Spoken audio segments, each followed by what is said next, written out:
Hey YouTube, what's going on? How's your quarantine going? Mine's going fantastic. Let me tell you why. This morning, we got the first images released from the upcoming Denis Villeneuve adaptation of Dune. I am so excited. I'm super hyped for this movie. I'm a huge Denis Villeneuve fan. I'm an even bigger Dune fan. This movie is like the light at the end of the quarantine tunnel for me. This is the thing that's getting me through COVID-19. Now, when I first started getting into Dune, it was obvious right off the bat what a big influence it was on all of the science fiction that came after it. The original book came out in 1965. But what was even more apparent was how big an influence it was on George Lucas and Star Wars. I'm also a huge Star Wars fan. So I wanted to go through these movies and kind of pluck out all of the things that are inspired by, all of the things that are paying homage to, some things that are coincidence, and all the things that are outright theft that Star Wars took from Dune. Get your blaster by your side, sip some spiced coffee, feel the hatred flow through you. And let's check it out. This is everything that Star Wars ripped off from Dune.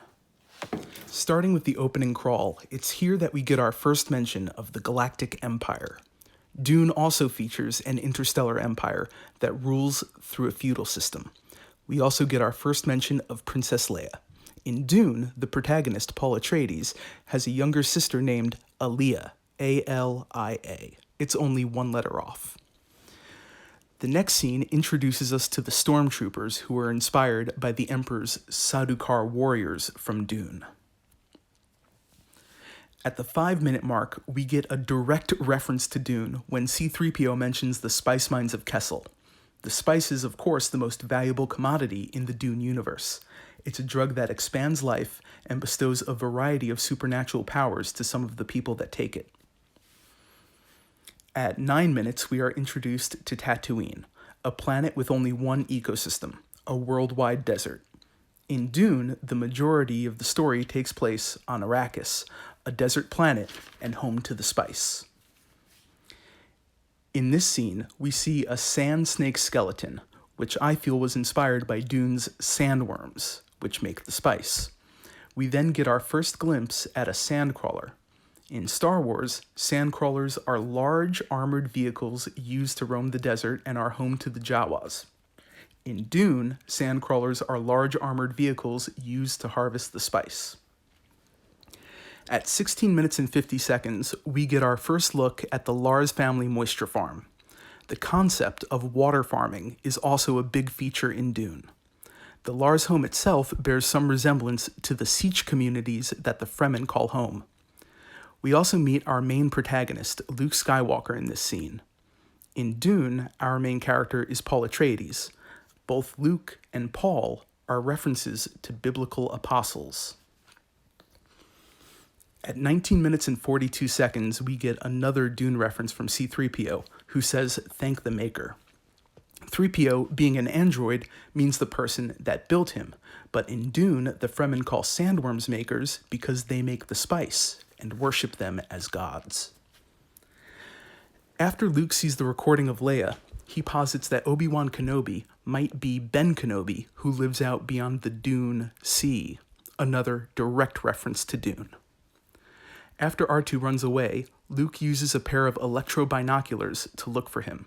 This device is also present in Dune. At the 28-minute mark, we meet the Sand People, who camp out in the wilderness of Tatooine and ride banthas. They are the closest parallel Star Wars has to the Fremen, who live in the wilderness of Arrakis and ride sandworms. The main difference being the Sand People are an obstacle, whereas the Fremen take Paul and his mother in, and Paul leads the Fremen in a rebellion against the Baron Harkonnen and the Empire. At 32 minutes 38 seconds, we get another spice reference when Luke says his father was a navigator on a spice freighter. Then we get our first mention of the Jedi, which of course get their name from the Harkonnen homeworld Jedi Prime. Jedi in Star Wars spelt Jedi, and in Dune spelt Geidi. Since the release of Star Wars, Dune fans have changed the enunciation from Jedi to Jedi. Also in this scene, we get our first look at a lightsaber. Although Dune does not feature lightsabers, it is worth noting that both George Lucas and Frank Herbert envisioned sci-fi worlds in which people battle with swords. Jedi are supposed to use lightsabers mainly for defense. In Dune, most warriors and politicians wear personal body shields. Firing a laser gun at someone wearing a shield results in mutually assured destruction from a nuclear blast. Cold War much? Thus, in Dune, most battles are fought with swords and knives. At 42 minutes and 50 seconds, Luke and Obi-Wan arrive at Mos Eisley.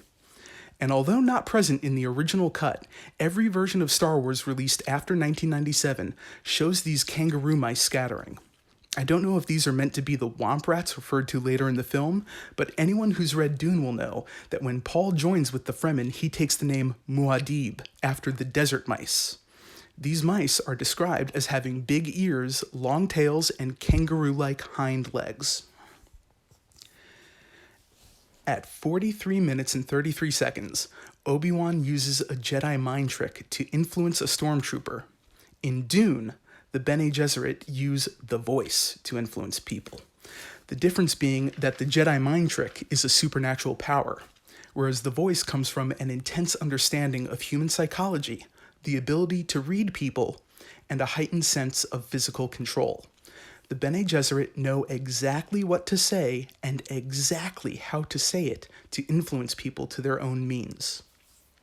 At 50 minutes, we meet Han Solo, who brags that his ship made the Kessel Run in less than 12 parsecs, a line that infamously confused fans for decades because a parsec is a measurement of distance, not time. It is, however, a measurement frequently used in the descriptions in Dune.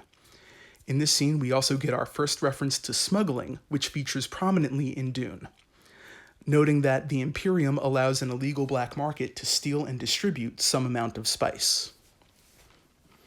At 56 minutes, we learn about lightspeed, which in all fairness bears most resemblance to Star Trek's warp speed, but it is worth noting that Dune also features its own method of shortening interstellar travel, the Holtzman drive, in which Spacing Guild navigators use the spice to fold space. At 1 hour, 1 minute, and 40 seconds, Luke wears this blinder as a form of Zen Jedi training. Obi-Wan tells him to reach out with his feelings, and Luke remarks that even though he can't see, he could almost feel the remote. This could be a reference to the second book in the series, Dune Messiah, in which Paul is blinded, but he can use his prescient powers to see without his eyes. In the film's climax, Luke flies an X-Wing, a small fighter ship with 4 wings. In Dune, many of the characters fly ornithopters for transport, and although it's not true in all instances, many of the thopter designs depict the ship with 4 wings that act like dragonfly wings to allow these ships to hover. Moving on to The Empire Strikes Back, when the film opens, the rebels have relocated their base to the planet Hoth. There's a similarity between the rebels and the Zen-Sunni Wanderers, who are the ancestors of the Fremen and were kicked off of every planet in the Imperium. About 15 minutes in, Han rescues Luke and sets up a shelter for them. The equipment Han uses here reminds me of Frem kits, which Paul and the Fremen use to shelter themselves in the desert.